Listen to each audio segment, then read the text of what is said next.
Ngiti sa iba pero sarili di mapasaya. Humihiga ng maaga pero gising pa rin ng diwa.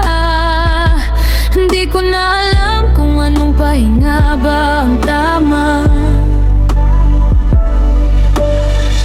Bakasyon ba ang kailangan o yakap ng taong mahal?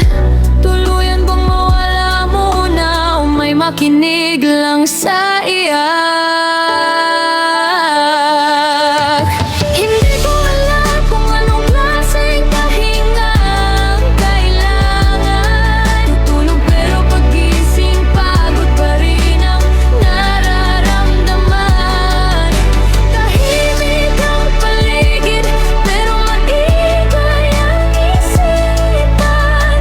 Gusto ko lang huminto kahit sandali lang. Minsan katawan lang ba to o puso na ang sugatan? Kasi kahit anong pahinga parang kulang at bitin pa rin naman. Hindi ko alam kung saan lulugar. Basta